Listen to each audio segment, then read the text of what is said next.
take inventory of yourself as a leader.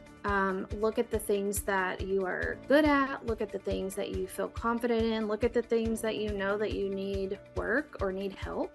And what was really helpful for me was being able to tie that back to family relational patterns as I was a child, growing up through adolescence, looking at maybe the dynamics of the relationships that I had with my mom, my brother, my sister, my friends, all of that. Because what I realized was that I was carrying a lot of things from early childhood, early adulthood into my role in my business, and not necessarily in a good way. So I think that we oftentimes, as high achieving people, are always focused on the future. We're always moving forward, and we think looking back is going to slow us down or divert us in our journey. But really, it's going to bring so much more self-awareness and insight into your life. Welcome to Grow Think Tank. This is the one and only place where you will get insight from the founders and the CEOs of the fastest growing privately held companies. I am the host. My name is Gene Hammett. I help leaders and their teams navigate the defining moments of their growth. Are you ready to grow? Today, we're going to talk about self-love. Now, this isn't the typical topic that we might have on here because we talk about leadership so much. We talk about culture and the strategies and scaling for growth. But bear with me for a second. Have you ever been looking at the work you do and just gotten to the place where you always wanted to be and you weren't satisfied? What was missing? Well, our author today is Kasey Compton. She wrote the book In Search of You. And we talk about what it means to really understand yourself and what it means for self-love and what it means to be self-aware. I know that's a lot to throw at you really quickly, but Kasey and I got into this to help you, if you're feeling a little bit of struggle or friction in your life, to help you better understand yourself. And that may be an uneasy feeling, but I encourage you to lean into this, see if there's something for you in here as you try to find out how to have success and happiness. My name is Gene Hammett. I'm an executive coach. We have a leadership development arm of the business where we help companies scale really fast, and we help them through the chaos and the challenges of that fast growth because it changes over time. And what CEOs rarely understand is that when they are growing a company, they have to grow at a faster pace than that company.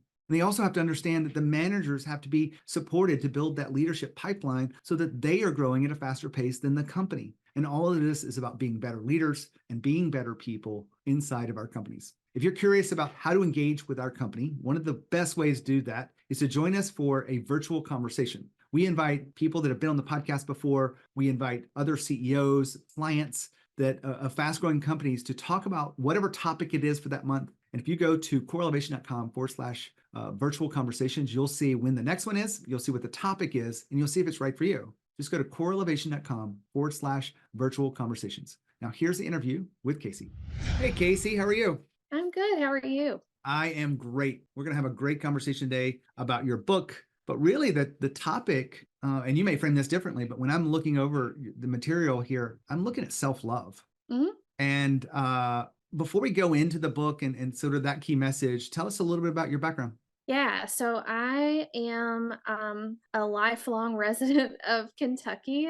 We were kind of joking about that before we got started. I've moved around, but I have a background in education, and I'm a licensed mental health counselor. I am a CEO of a mental health group called Mindset Behavioral. We provide outpatient mental health services throughout the state of Kentucky. We have around 100 employees or so, and have some other businesses too, but that's the one that takes up the majority of my time. And I've written 2 books, just launched my second one, and I'm excited to be kind of moving a little bit into the self-help space in addition to the business world that I've been in for, about 10 years now. The question I love to ask authors is, why did you have to write this book? And I don't think we've mentioned it yet, so I'll go ahead and just lay it out there. In Search of You is your latest book. As we record this, just published a couple of weeks ago, so it's very fresh. But why did you have to write this book? This was not supposed to be the book that I was writing. I was supposed to be writing a book about business, in particular systems and business growth and scalability. And at that time, I just happened to be going through a lot in my personal life, and I just could not write the business book. Like my head was not in it. I couldn't. And in fact, like my head wasn't even in my own business. And so I just kept journaling about things that was going on in my life. Probably about 25,000 words in to all of the journaling. And I was like, oh, okay. Okay. Yeah. This is what I'm supposed to be writing, because I started to see a transformation in myself, both as a person, a woman, an entrepreneur, all of it. And I thought people need to know. People need to know about this journey, because I've wasted a lot of my life in ways that I'm not so proud of. So Well, I'm glad you found your way to this, because I know that, in talking earlier, you're helping a lot of people with this book. So let's dive in. okay. When you look at the problem facing people that this book addresses, how does that problem get framed? Yeah, it's people who are typically I hate to use the word overachievers, because I don't know that that's really a word that I don't think anyone's an overachiever, but high achieving individuals that are very outcome driven, very success driven, very goal oriented, that tend to get so wrapped up in their business life, their career, that they lose sight of a lot of things in their life. And another way to say it would be they're constantly searching for more. They're looking for better opportunities, more money, more growth, more. And when they achieve that success that they're chasing, typically they just go on like it's any other day, like it doesn't feel the way they thought it should. So a lot of people listening in are probably high achievers, and they're Mm. success driven and goal oriented. And when they get there, they got there at the cost of other things, Right. relationships around them. Maybe it's their health. Mhm. How does this book address that issue? Yeah, it's 100%. Exactly. Exactly. It's a thread that's woven throughout the entire book, and specifically around my own story, because it happened to me. I basically just went into full on success mode, like, hey, I'm going to put my blinders on. Nobody talk to me. I'm going to do whatever it takes. I'm going to grow this business. I'm going to do all the things. And that it came at a cost, like you just said, and I wasn't expecting it. And if you would have asked me in the midst of it, I had no awareness of it. I just thought, yeah, everything's great, I'm fine, blah blah blah. But as a result of my own experiences came a divorce, a lot of chronic health issues, broken relationships, lack of relationships that I had with friends. I just, like my relationships with my children, everything in my life just kind of became like how they say, you're just going through the motions. Everything about my life was going through the motions except me in my CEO and my entrepreneurial role. I mean, I was on fire there, but everywhere else, it was just like, I just got to do it to get it done. Kasey was saying the cost of success. And I want to make sure we highlight this for you, because a lot of my clients will get all the things they want professionally and turn around and see that their life is in shambles, that their life is not filled with the people that they want. The love is not there for them. Or maybe their health is just completely out of alignment. They let themselves go. And so they begin to put a focus on those things. My hope is that you will take the message that's in this book and this conversation and help you really live the life you want to live. Find both financial success and happiness. It is possible. Back to Kasey. I think I read somewhere that you were divorced, and that played into some of the things that were going on in outside the business world. Mhm. How has that shaped the way this book was written? It's shaped it in a lot of ways because it changed me. I think with your audience primarily, I know that you have a very outcome driven, very high achieving crowd. And I would imagine that most of your listeners don't really like to talk about their feelings, or, they're not highly emotional in all areas of their life. It's hard to be highly emotional and be a successful executive. But for me, it led me toward more balance. I've realized that I can be a CEO of this company while also not having to give up the human part of me, not having to give up the part of me that can sit in hard conversations, hold space for that. It being going through the divorce, being divorced, it did shape a lot of this book because it made me a better person. It opened my eyes to a lot more things that I in many, many years chose not to see.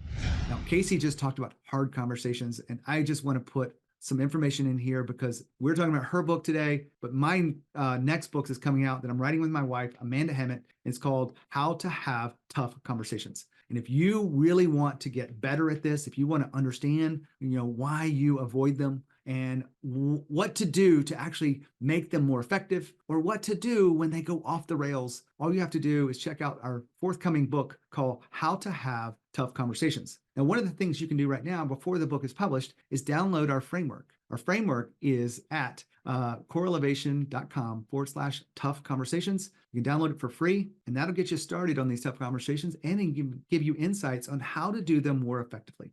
Back to Kasey.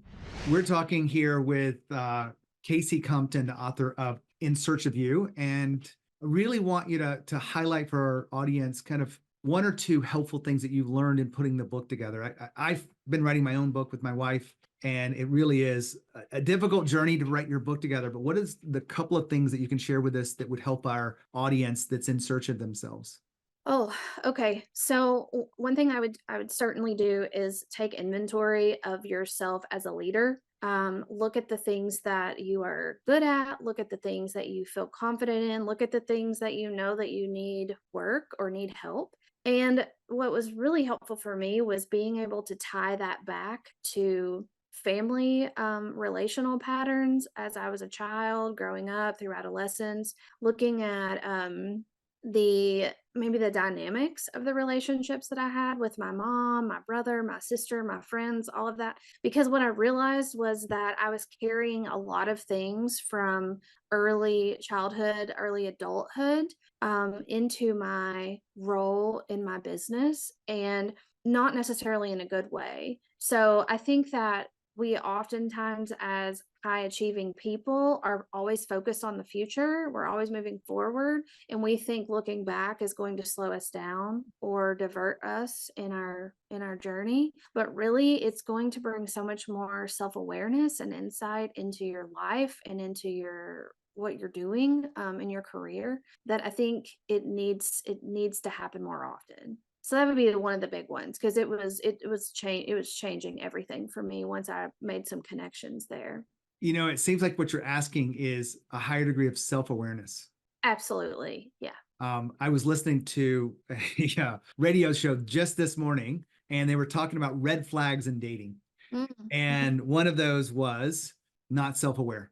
Oh, yeah. And some of the women that were, in the dating world, like, oh my God, these guys today, or whatever, the market is just full of people who are not self-aware. And so if you were helping someone find, activate a little bit more self-awareness, do you have any kind of strategies or techniques for that?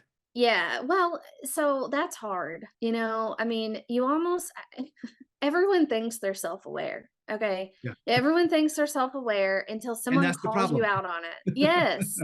I mean, I thought I was self-aware, and I walk into my assistant's office one day as we were still working on the structure of this book, and I'm like just spitballing ideas and things out to her, and very seriously looks at me and she said, "Would you consider yourself a self-aware person?" And I was like, "Yeah. Yeah." And then the more I started thinking and researching it, like, just I'll tell you in a second, I'll answer your question, but the more I was like, "Oh, No, I'm not. No, I'm not self-aware at all. So everyone thinks they're self-aware until they get called out. And then it's more about like, are you open to the challenge? Are you open to someone challenging your self-awareness?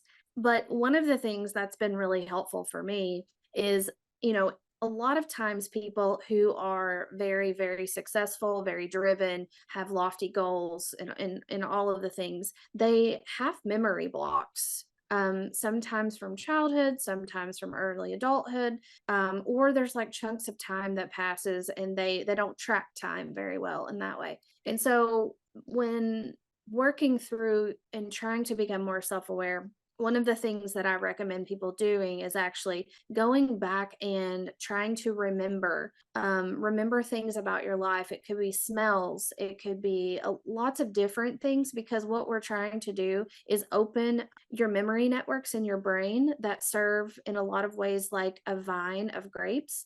And you have to activate one grape on the vine, and then it's almost like they all light up. And so if you can start doing things that will help to activate the memory networks in your brain, it automatically brings about this level of self-awareness that you did not have before. So that's just one little tip or trick that I would recommend. Kasey, my mind gets racing around this because when you're describing this about, going back into the memory of things, and I know within my own personal life, there's a few areas that I've lost memory of these things. Hmm. And it's not a lot because I've actually have really good parents and really good childhood, and life is really good for me. I've been through some traumatic traumas, but I remember those. But there are areas that are like little small things that kind of hit me hard that I don't have memory to. And I would bet a lot of CEOs are like that. They do it because it protects them. They don't want to go. The They don't brain. want to lean back into that time. And so, what do you Yeah. say to someone who's thinking that to themselves? I don't want to look at those memories because I did block them for a reason. Right, right. Well, and one thing you have to kind of tell yourself is that, well, one, that's 100% how it happens. Two, it's the brain that's blocking it.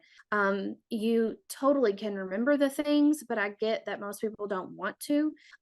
For me, what was really helpful, because I was also kind of one of those people, like I didn't have a traumatic childhood, like I wasn't abused, none of those things, but there were still, when I started activating my own memory networks, little things like smells, cans, the plastic tub of Folgers coffee. If I smelled coffee, it took me right back to my grandmother's house, which then, like, it was almost like a trickle down effect. Like thinking about my grandma's house made me think about other things, and then that made me think about other things.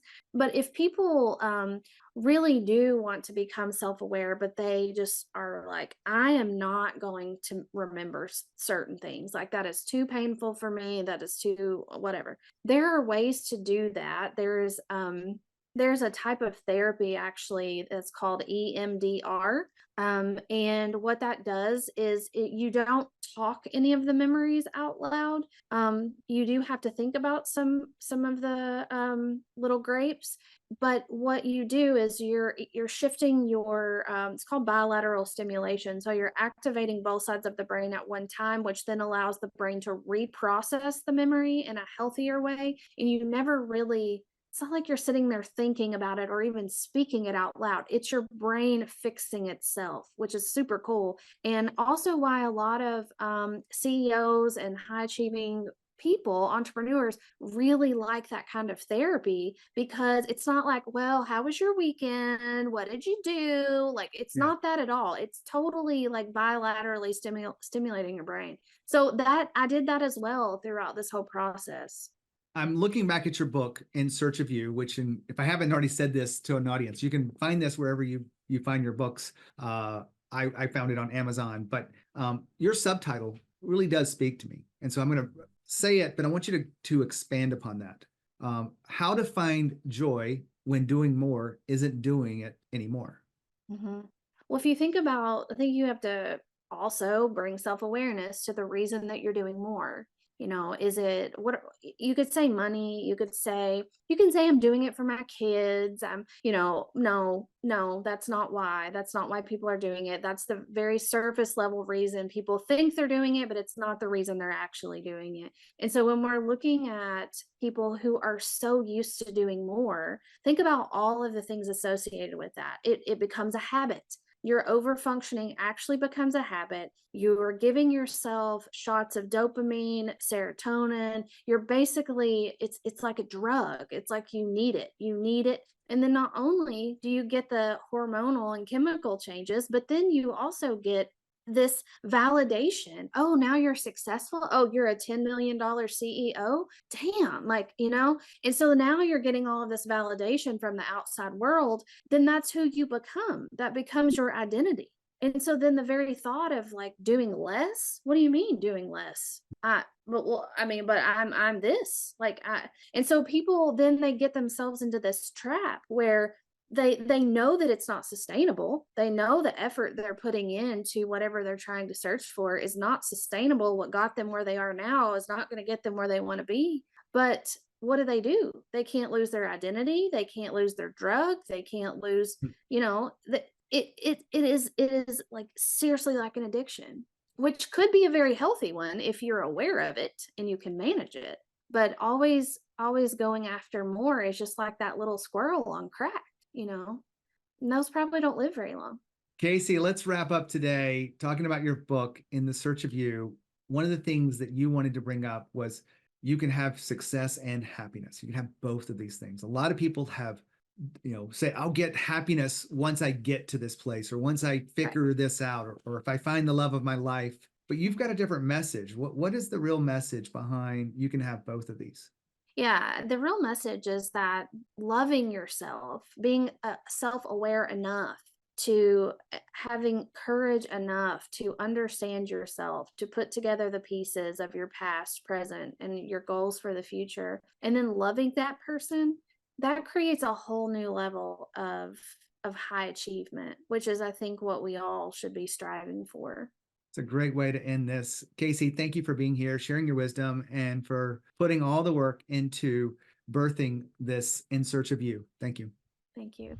Wow, what a great interview. I really love talking about the deeper elements of who we are as we, go through this journey of life. My hope is that you will really lean into this. And if you need the support of this book, go out and do it. There's not, a better way to spend your money than improving yourself and working on yourself. I truly believe this, and this is a chance for you to do it. Is a book going to help you and change your life? Maybe not, but it might give you some insight. And In Search of You is a book that will help you find the self-love and really connect yourself and be more self-aware as you continue to grow in this journey of life.